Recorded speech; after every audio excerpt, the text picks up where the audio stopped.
مولانا رومی کے احوال و آثار پر ایک دائرانہ نظر۔ عالمی ادب کلاسیک کا تعارفی مطالعہ۔ میں ڈاکٹر نبیل احمد۔ مولانا روم 604 ہجری میں بمقام بلخ پیدا ہوئے۔ ابتدائی تعلیم اپنے والد شیخ بہاؤالدین سے حاصل کی۔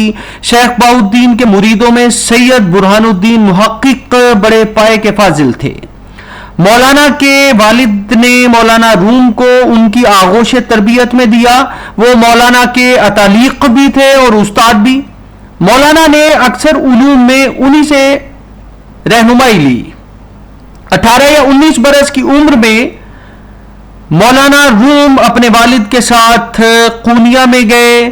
جب ان کے والد نے انتقال کیا تو اس کے دوسرے سال یعنی 629 ہجری میں جب ان کی عمر 25 برس کی تھی، تکمیل فن کے لیے شام کا ارادہ کیا۔ اس زمانے میں دمشق اور حلب علوم و فنون کے مرکز تھے۔ ابن جبیر نے 578 ہجری میں جب دمشق کا سفر کیا تو خاص شہر میں 20 بڑے بڑے دارالعلوم موجود تھے۔ حلب میں سلطان صلاح الدین کے بیٹے الملک الظاہر نے قاضی ابو المحاسن کی تحریک سے 561 ہجری میں متعدد بڑے بڑے مدرسے قائم کیے۔ چنانچہ اس زمانے میں حلب بھی دمشق کی طرح مدینہ العلوم بن گیا۔ مولانا نے اول حلب کا ارادہ کیا اور مدرسہ حلابیہ کی دارالاقامت بورڈنگ ہاؤس میں قیام کیا۔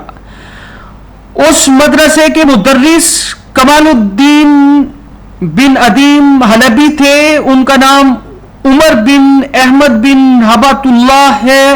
ابن خلقان نے لکھا ہے کہ وہ محدث، حافظ، مورخ، فقیہ، کاتب، مفتی اور ادیب تھے۔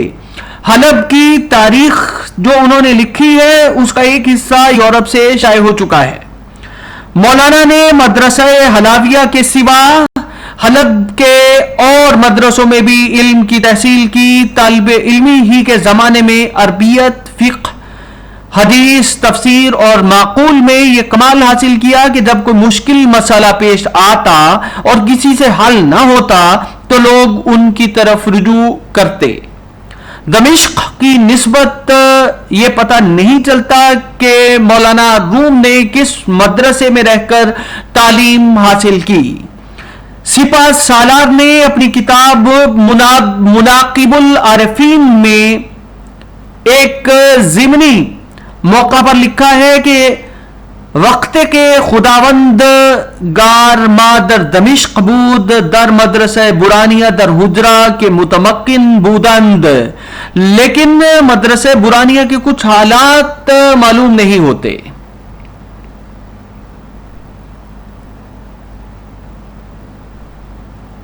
مناقب العارفین میں سپہ سالار نے لکھا ہے کہ مولانا نے 7 برس تک دمشق میں رہ کر علوم کی تحصیل کی اور اس وقت مولانا کی عمر 40 برس کی تھی۔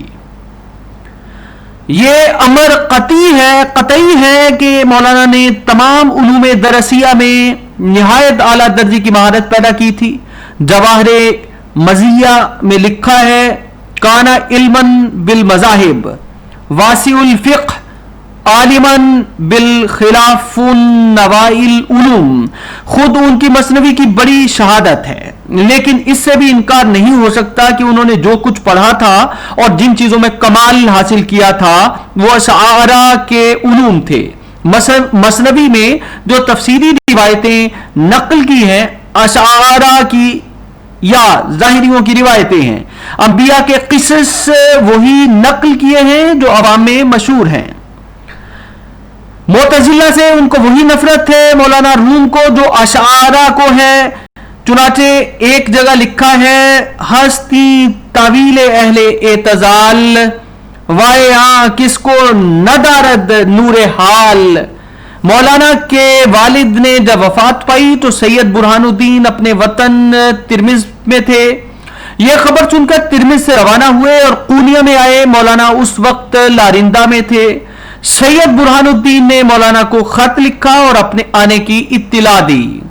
مولانا اسی وقت روانہ ہوئے۔ قونیا میں شاگرد استاد کی ملاقات ہوئی، دونوں نے ایک دوسرے کو گلے لگایا اور دیر تک دونوں پر بے خودی کی کیفیت رہی۔ افاقے کے بعد سید نے مولانا کا امتحان لیا، جب تمام علوم میں کامل پایا تو کہا علم باطنی رہ گیا ہے اور یہ تمہارے والد کی امانت ہے جو میں تم کو دیتا ہوں۔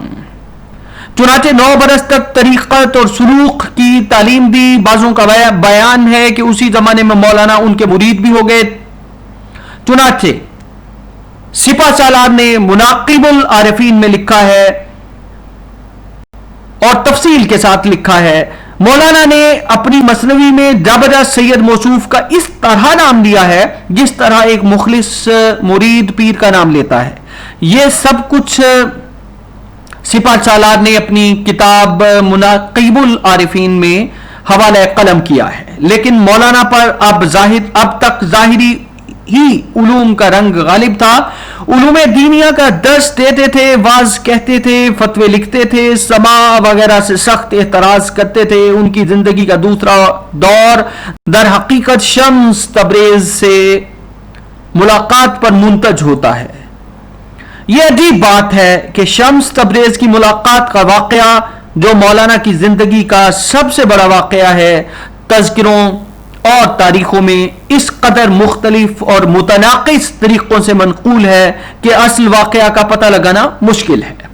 جواہر مزیہ جو علماء حنفیہ کے حالات میں سب سے پہلی اور سب سے زیادہ مستند کتاب ہے، اس میں لکھا ہے کہ ایک دن مولانا گھر میں تشریف رکھتے تھے، تلامذہ آس پاس بیٹھے تھے، چاروں طرف کتابوں کا ڈھیر لگا ہوا تھا۔ اتفاقاً شمس تبریز کسی طرف سے آ نکلے اور سلام کر کے بیٹھ گئے۔ مولانا کی طرف مخاطب ہو کر پوچھا کہ یہ کتابوں کی طرف اشارہ کر کے کیا ہے؟ مولانا نے کہا یہ وہ چیز ہے جس کو تم نہیں جانتے۔ یہ کہنا تھا کہ دفعتاً تمام کتابوں میں آگ لگ گئی۔ مولانا نے کہا یہ کیا ہے؟ شمس نے کہا یہ وہ چیز ہے جس کو تم نہیں جانتے۔ شمس تو یہ کہہ کر چل دیے۔ مولانا روم کا یہ حال ہوا کہ گھر بار مال اولاد سب چھوڑ چھاڑ کے نکل کھڑے ہوئے اور ملک بملک خاک چھانتے پھرے، لیکن شمس کا کہیں پتہ نہ لگا۔ کہتے ہیں کہ مولانا روم کے مریدوں میں سے کسی نے شمس کو قتل کر دیا تھا۔ زین العابدین شیروانی نے مثنوی کے دیباچے میں لکھا ہے کہ شمس تبریز کو ان کے پیر بابا کمال الدین جندی نے حکم دیا کہ روم جاؤ، وہاں ایک دل سوختہ ہے، اس کو گن کر آؤ۔ شمس پھرتے پھراتے قونیا پہنچے، شکر فروشوں کی کارواں سرائے میں اترے۔ ایک دن مولانا روم کی سواری بڑے تزک و احتشام سے نکلی۔ شمس نے سر راہ ٹوک کر پوچھا کہ مجاہدہ و ریاضت سے کیا مقصد ہے؟ مولانا نے کہا اتباع شریعت۔ شمس نے کہا یہ تو سب جانتے ہیں۔ مولانا نے کہا اس سے بڑھ کر اور کیا ہو سکتا ہے؟ شمس نے فرمایا علم کے یہ معنی ہے کہ تم کو منزل تک پہنچائے، اور پھر حکیم سنائی کا ایک شعر بھی پڑھا۔ مولانا پر مذکورہ جملوں کا یہ اثر ہوا کہ اسی وقت شمس کے ہاتھ پر بیعت کر لی۔ ایک اور روایت میں ہے کہ مولانا حوض کے کنارے بیٹھے ہوئے تھے، سامنے کچھ کتابیں رکھی ہوئی تھیں۔ شمس نے پوچھا کہ یہ کیا کتابیں ہیں؟ مولانا نے کہا یہ قیل و قال ہے، تم کو اس سے کیا غرض؟ شمس نے کتابیں اٹھا کر حوض میں پھینک دی۔ مولانا کو نہایت رنج ہوا اور کہا کہ میاں درویش تم نے ایسی چیزیں ضائع کر دی جو اب کسی طرح نہیں مل سکتی۔ ان کتابوں میں سے ایسے نادر نکتے تھے کہ ان کا نیم البدل نہیں مل سکتا۔ شمس نے حوض میں ہاتھ ڈالا اور تمام کتابیں نکال کر کنارے پر رکھ دی۔ لطف یہ کہ کتابیں ویسی ہی خشک کی خشک تھیں، نمی کا نام نہ تھا۔ مولانا پر سخت حیرت طاری ہوئی۔ شمس نے کہا یہ عالم حال کی باتیں ہیں، تم ان کو کیا جانو؟ اس کے بعد مولانا ان کے ارادت مندوں میں داخل ہو گئے۔ ابن بطوطہ جب سفر کرتے کرتے قونیا پہنچتا ہے تو مولانا کی قبر کی زیارت کرتا ہے، تقریب سے مولانا کا کچھ حال حوالہ قلم کرتا ہے، اور شمس کی ملاقات کی جو روایت وہاں تواتراً مشہور تھی اس کو بھی اپنے انداز میں نقل کرتا ہے۔ کوٹ: مولانا اپنے مدرسے میں درس دیا کرتے تھے. ایک دن ایک شخص حلوہ بیچتا ہوا مدرسے میں آیا. حلوے کی اس نے قاشیں بنا لی تھیں اور ایک ایک پیسے کو ایک ایک قاش بیچتا تھا. مولانا نے ایک قاش لی اور تناول فرمائی. حلوہ دے کر وہ تو کسی طرف نکل گیا. ادھر مولانا کی یہ حالت ہوئی کہ بے اختیار ہو کر اٹھ کھڑے ہوئے اور خدا جانے کدھر چل دیے. برسوں کچھ پتہ نہ چلا. کئی برس کے بعد آئے تو یہ حالت تھی کہ کچھ بولتے چالتے نہ تھے. جب کبھی زبان کھلتی تو شعر پڑھتے تھے. ان کے شاگرد ان شعروں کو لکھ لیا کرتے تھے. یہی اشعار تھے جو جمع ہو کر مثنوی بن گئی. یہ واقعہ لکھ کر ابن بطوطہ لکھتا ہے کہ ان اطراف میں اس مثنوی کی بڑی عزت ہے. لوگ اس کی نہایت تعظیم کرتے ہیں اور اس کا درس دیتے ہیں. خانقاہوں میں شب جمعہ معمولاً اس کی تلاوت کی جاتی ہے. جو روایتیں نقل ہوئیں ان میں سے بعض نہایت مستند کتابوں میں ہیں، مثلا جواہر مزیہ، بعض اور تذکروں میں منقول ہیں، بعض زبانی متواتر روایتیں ہیں، لیکن ایک بھی صحیح نہیں.